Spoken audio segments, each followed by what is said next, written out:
Shalom semuanya, apa kabar? Semoga sehat selalu ya. Wah, gak kerasa nih kita sudah memasuki semester baru. Kita harus bersyukur kepada Tuhan karena kita sudah diberi kesempatan untuk bisa beristirahat di liburan kemarin. Walaupun FA diadakan secara online, tapi kita harus tetap semangat ya teman-teman di dalam memuji dan juga memuliakan Tuhan. Sebentar lagi FA akan dimulai. Dimohon untuk teman-teman tetap bisa menghargai dan menghormati Tuhan walaupun beribadah di tempat masing-masing. Selamat beribadah.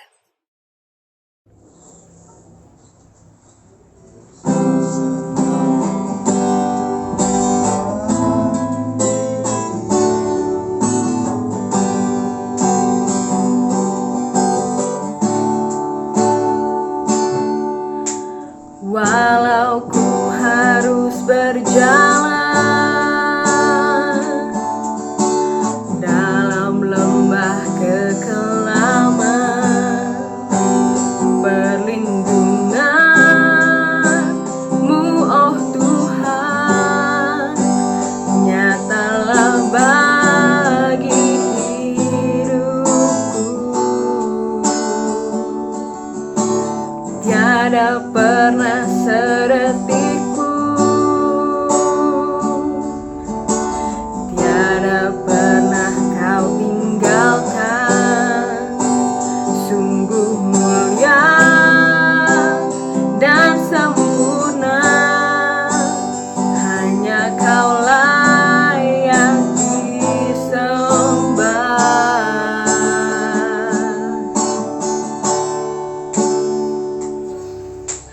Yesus, Engkau juru samaku dalam janji-Mu, kemenanganku selamanya kan ku nyatakan. Besar setia-Mu Tuhan, besar setia-Mu Tuhan di hidupku.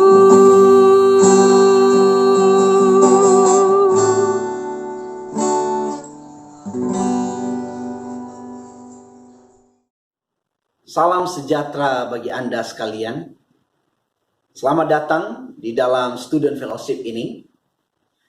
Sebelum kita merenungkan firman Tuhan, mari kita berdoa. Bapa di surga, Sang Pemberi firman, kami akan membaca dan merenungkan firman-Mu. Buka mata hati kami akan kebenaran, dan tolong kami untuk menjadi pelaku firman Tuhan dalam hidup kami. Kami serahkan waktu ini, baik yang berbicara maupun yang mendengarkan, ditolong oleh Tuhan. Dalam Tuhan Yesus Kristus kami berdoa. Amin. Saudara, hari ini saya diberikan tema oleh pengurus itu adalah Christianity 101. Who do we believe? Siapa yang kita percaya?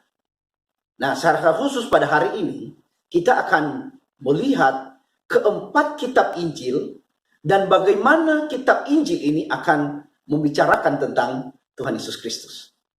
Nah, saudara, ada beberapa pertanyaan sekaligus garis besar dari pembahasan kita dari tema-tema ini. Yang pertama adalah, mengapa harus ada 4 Injil? Bukankah lebih baik kalau hanya satu saja? Dan mungkin lebih ringan untuk membacanya. Satu saja mungkin ada yang belum selesai membacanya ya toh. Apalagi kalau 4. Nama-nama kerjaan aja nih penulis Injil nih. Mengapa? Saudara, setidaknya beberapa argumentasi yang perlu kita renungkan berkaitan dengan hal ini. Yang pertama adalah bahwa keempat kitab Injil ini adalah firman Allah yang diwahyukan oleh Allah kepada para penulis Alkitab sebagai firman Allah. Berdasarkan 2 Timotius 3 ayat 16, dituliskan bahwa segala firman yang diilhamkan oleh Allah dalam bahasa Inggrisnya, saudara, itu diterjemahkan, dinafaskan oleh Allah kepada para penulis. Berarti Alkitab termasuk keempat Injil ini adalah firman Allah. Maka kalau keempat Injil ini adalah firman Allah bagi Anda dan saya yang diberikan kepada kita, kita tidak bisa menolaknya. Karena berguna bagi kita untuk memperbaiki kelakuan, supaya kita semakin hari semakin mengasihi Tuhan atau mengenal Allah di dalam Tuhan Yesus Kristus misalnya. Yang kedua adalah berkaitan dengan bukti kebenaran tentang Yesus. Menurut Taurat, saudara, bahwa sesuatu itu disebutkan sah atau benar, misalnya dalam Ulangan pasal 19 ya, ayat 15 misalnya, bahwa sesuatu itu di pengadilan disebutkan sah atau benar jika disaksikan oleh setidaknya 2-3 orang. Dan kitab Injil kita, 4 kitab, menyaksikan tentang Kristus, pribadinya dan karyanya. Itu artinya bahwa Tuhan Yesus Kristus itu secara bukti adalah sah kebenarannya. Yang ketiga, Yesus itu adalah Allah dan juga manusia sepenuh-penuhnya. Untuk menceritakan, menggambarkan, menginformasikan siapa dia dan apa yang dilakukannya, saudara, bahasa manusia yang terbatas dan indera serta kemampuan manusia untuk menangkap itu di dalam pimpinan Roh Kudus tentu sangat terbatas. Maka itu sebabnya kemudian Allah memakai beberapa orang ini untuk memberikan kepada Anda dan saya pandangan atau perspektif siapa Yesus itu dan apa yang dilakukannya. Jadi perspektif inilah yang kemudian kita lihat sebagai cara untuk memandang mengapa keempat kitab Injil ini diberikan kepada kita. Dan inilah pertanyaan kedua, sekaligus garis besar kita yang kedua, yaitu Yesus seperti apa yang digambarkan atau dijelaskan di dalam keempat kitab Injil ini. Mari kita mulai dari Injil Matius. Ya, memang kita fokus kepada pengantar kitab-kitab ini berdasarkan Tuhan Yesus seperti apa yang mereka jelaskan. Injil Matius dituliskan oleh Matius, atau dalam Alkitab kitab Injil disebutkan dia Lewi ya. Dia Lewi, si pemungut cukai yang kemudian bertobat menjadi murid Tuhan Yesus Kristus. Dia menuliskan Injilnya untuk orang-orang Yahudi Kristen yang menerima dan menjadi jemaat pada saat itu. Dan itu sebabnya Matius menjelaskan kepada mereka siapa Tuhan Yesus berdasarkan pola pikir Yahudi. Maka kalau Anda lihat, Matius menjelaskan Injil Matius memulainya dengan silsilah. Siapa dari Anda yang sudah selesai membaca silsilah? Pasti Anda dan saya bingung, untuk apa ini? Tetapi bagi orang Yahudi penting, saudara. Maka Matius dalam hal ini, dia menggunakan konsep mereka ini untuk menjelaskan bahwa Yesus itu adalah Mesias yang dijanjikan di perjanjian lama dan sekarang digenapi di dalam Kristus itu. Dia adalah Mesias dan silsilahnya berdasarkan silsilah Yahudi adalah ini sampai kepada Tuhan Yesus Kristus. Jadi Matius ingin menjelaskan kepada kita bahwa Yesus itu adalah Mesias yang dijanjikan di perjanjian lama itu dan sekarang hadir sebagai Kristus di dalam perjanjian baru di zaman Kristus. Itu sebabnya tidak heran di bagian-bagian pertama Alkitab kitab Matius yang menjelaskan Yesus berdasarkan konsep-konsep perjanjian lama. Anda tidak familiar mungkin dengan silsilah, tapi dengan konsep Immanuel misalnya, lalu mengenai orang-orang Majus dari timur yang konfirmasi tentang kelahirannya dicari berdasarkan tulisan para nabi yang dicari oleh Herodes itu. Yang kedua adalah Markus. Markus ini jelas bukan dari 12 para murid itu. dia adalah orang Kristen mula-mula yang juga mengikut Tuhan Yesus Kristus. Dituliskan di dalam Kisah Rasul bahwa rumahnya itu sering dipakai untuk pertemuan-pertemuan, ya, orang-orang Kristen mula-mula. Bahkan dia ikut di dalam pelayanan Paulus dan Barnabas. Dia juga melayani bersama dengan Petrus. Bahkan beberapa sejarah menuliskan bahwa Injil dalam Markus ini yang dituliskan oleh Markus berdasarkan kesaksian atau berdasarkan tuturan daripada Rasul Petrus. Nah, mari kita lihat sekarang. Mengapa Markus menuliskan Injilnya? Secara umum, mereka mempercayai bahwa penerima daripada Injil Markus adalah orang-orang percaya di Roma. Orang-orang percaya di Roma dengan background Romawi yang mempercayai dewa-dewa, saudara, tentu berhadapan dengan konsep kekristenan yang mempercayai Yesus adalah Allah gitu. Maka Markus menggunakan pendekatan itu. Di ayat pertama dari pasal 1 dia menuliskan, inilah permulaan Injil tentang Yesus Kristus, anak Allah. Jadi dia ingin menjelaskan bahwa Yesus itu adalah anak Allah, tetapi bukan hanya ia ingin menjelaskan tentang Yesus yang adalah anak Allah itu Allah saja. Kalau melihat penjelasan Markus justru lebih banyak memfokuskan, mengargumentasi bahwa Yesus adalah anak Allah yang juga sepenuh-penuhnya manusia. Dan dalam hal ini manusia yang mengambil rupa seorang hamba. Nah, saudara, pada saat itu orang Kristen dipengaruhi oleh banyak pengajaran. Salah satunya adalah ajaran doketisme. Ya, ajaran doketisme ini mengajarkan mengenai bahwa Yesus itu tidak benar-benar manusia, dia hanya menyerupai manusia. Ya, dari kata dokeo itu, saudara, hanya menyerupai manusia tapi bukan manusia. Maka Markus ingin membuktikan kepada mereka bahwa Yesus itu benar sepenuh-penuhnya anak Allah, bahwa dia adalah Allah, tetapi juga adalah sepenuh-penuhnya manusia. Itu sebabnya di pasal 1 Anda lihat setelah menjelaskan tujuan suratnya, Injilnya maksudnya, lalu dia ngapain? Dia langsung menjelaskan mengenai deklarasi dari Allah Bapa tentang siapa Kristus, dan dilanjutkan dengan pencobaan sebagai bukti bahwa Yesus benar-benar manusia dicobai bisa oleh setan. Termasuk kemudian pelayanannya dari tempat-tempat dan seterusnya dan seterusnya. Jadi Yesus adalah anak Allah yang juga adalah manusia sejati yang mengambil wujud sebagai seorang hamba. Berbeda dengan Matius yang fokus kepada Yesus adalah Mesias. Bagaimana dengan Lukas? Lukas, saudara, juga bukan seorang dari 12 rasul.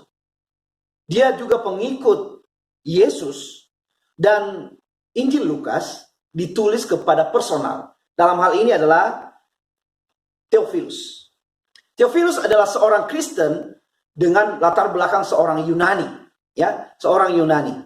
Dan kalau Anda melihat di dalam Injil Lukas, saudara, Lukas menuliskan Injilnya bukan lagi untuk menjelaskan tentang Yesus awal mulanya kepada Theophilus, tetapi ingin memberikan keterangan dari apa yang Theophilus sudah dengar selama ini. Jadi pasti lebih detail penjelasan tentang siapa Yesus. Dan Yesus yang diajarkan oleh Lukas adalah, Yesus itu adalah jurus selamat manusia. Jurus selamat manusia. Nah, saudara, dia menggunakan juga pendekatan bagaimana jurus selamat umat manusia ini benar-benar hadir di tengah-tengah umat manusia, dipersiapkan sedemikian. Maka dia mulai dengan Yohanes Pembaptis yang mempersiapkan jalan bagi seorang juru selamat, kelahiran seorang juru selamat, gitu. Yang kita lihat di Injil Lukas, dia punya ibu. Bahkan kalau kita lihat di dalam Lukas, saudara, Lukas juga menuliskan silsilah, jangan lupa.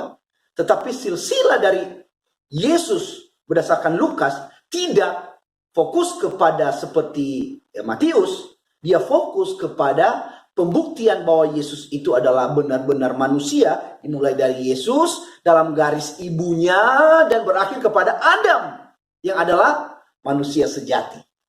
Dia ingin membuktikan itu kepada kita. Tapi bukan sembarang manusia. Yesus adalah juru selamat. Dan bukan hanya juru selamat orang Yahudi. Juru selamat umat manusia kepunyaan Allah. Itu sebabnya kalau kita membaca Injil Lukas, dia memberikan universalitas berita Injil itu kepada semua orang.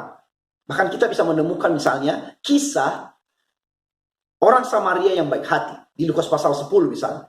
Hanya Lukas yang melaporkan itu. Bahwa Injil itu menggapai orang bahkan non-Yahudi sekalipun. Inilah Tuhan Yesus yang dijelaskan dari perspektif oleh Lukas. Yaitu seorang anak manusia yang adalah juru selamat. Dan keempat sekarang, Yohanes.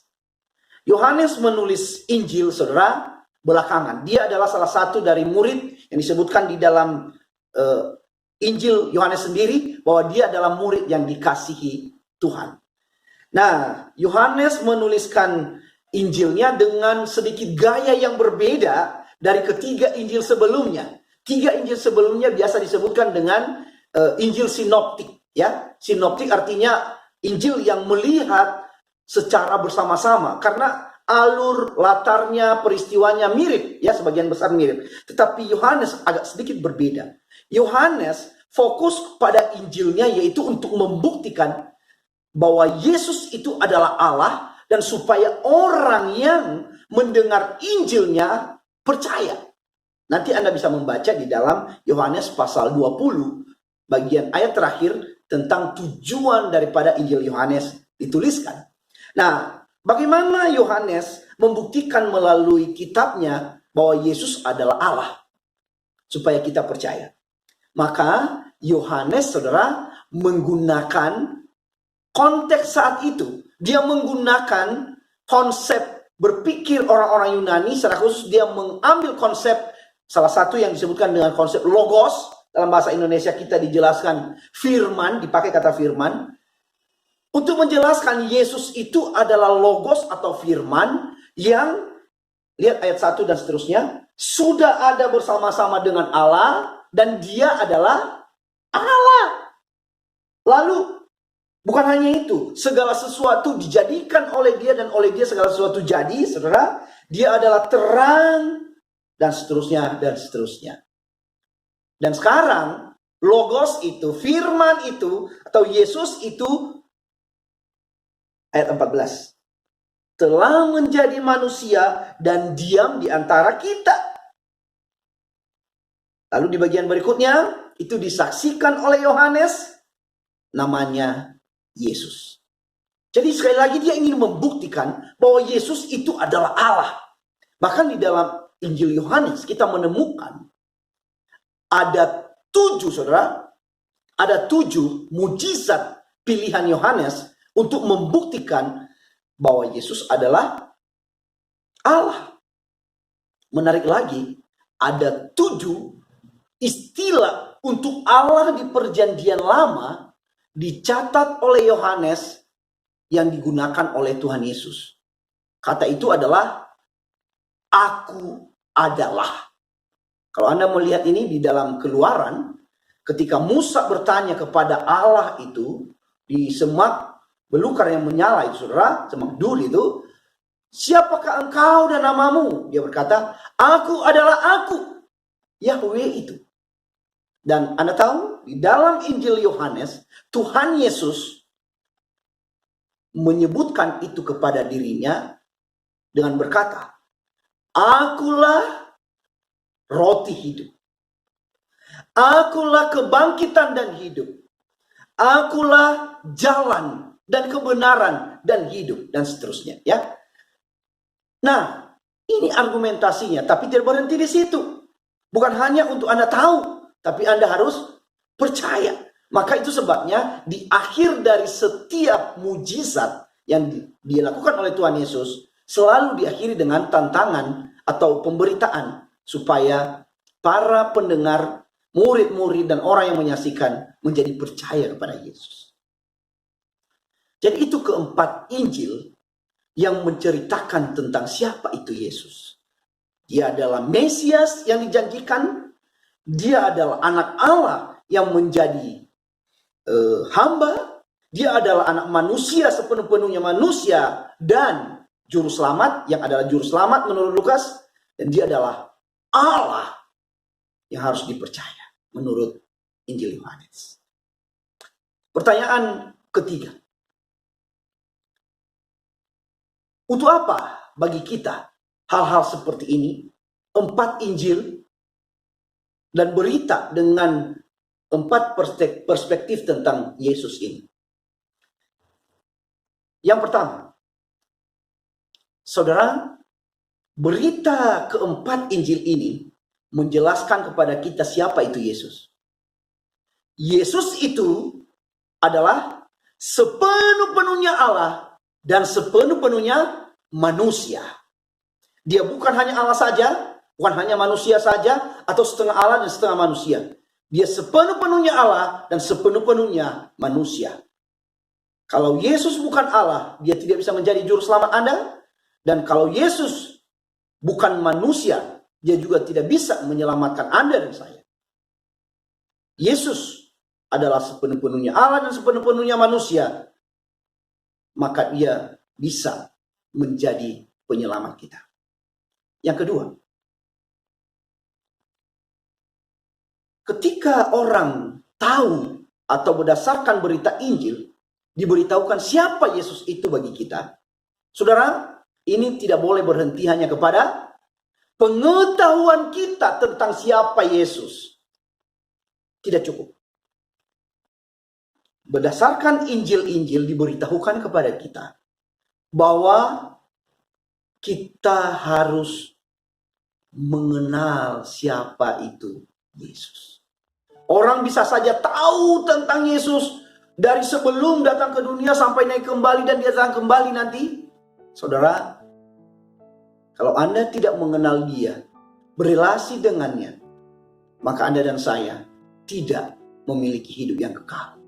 Berdasarkan Yohanes 17 ayat 3. Inilah hidup yang kekal itu, bahwa mereka mengenal Engkau Allah, satu-satunya Allah yang benar, dan mengenal Tuhan Yesus Kristus yang Engkau utus. Maka tanpa mengenal, berelasi pribadi dengan Kristus, tidak ada hidup yang kekal. Berbicara tentang Yesus bukan hanya soal knowledge, tapi bicara mengenai knowing, mengenal. Dan ini berbicara mengenai relasi. Hal ketiga, terakhir yang kita bisa belajar dari hal ini adalah bahwa berdasarkan keempat berita Injil ini dan berita mereka tentang siapa itu Yesus, kita menemukan bahwa keselamatan bukan berdasarkan kemampuan orang mengikuti hidup Yesus atau menaati semua ajarannya. Bukan. Keempat kitab Injil ini justru menceritakan kepada kita bahwa keselamatan adalah karena mempercayai siapa Yesus itu, bahwa dia adalah Allah dan juga manusia, dan mempercayai karyanya yang adalah Mesias yang diurapi atau juru selamat, penebus kita dari dosa-dosa kita, dari hukuman dosa kita.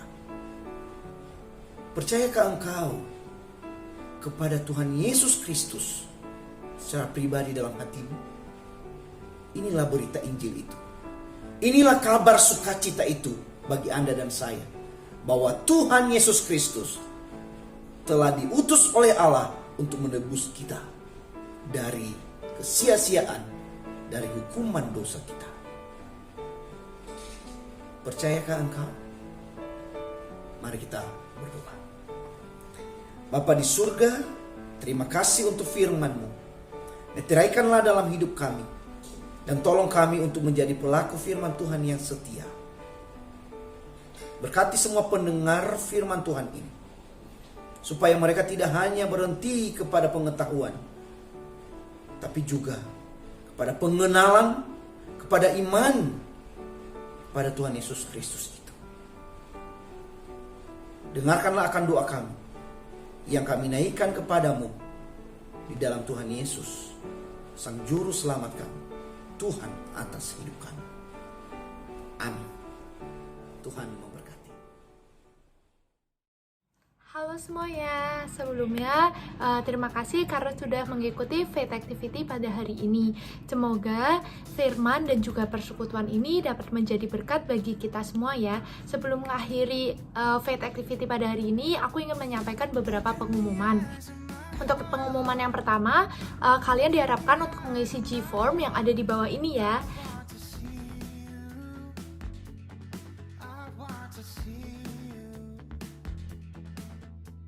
Yang terpanggil untuk melayani, entah menjadi singer, pemusik, multimedia dan dokumentasi, ataupun usher, dapat segera mendaftarkan diri.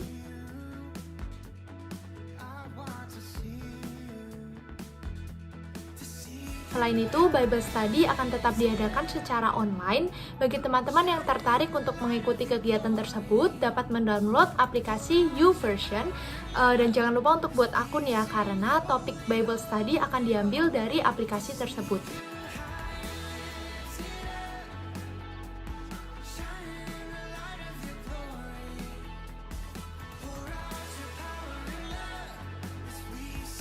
Sekian untuk pengumuman hari ini. God bless you all. Happy Friday. Sampai jumpa di Faith Activity minggu depan. Bye-bye.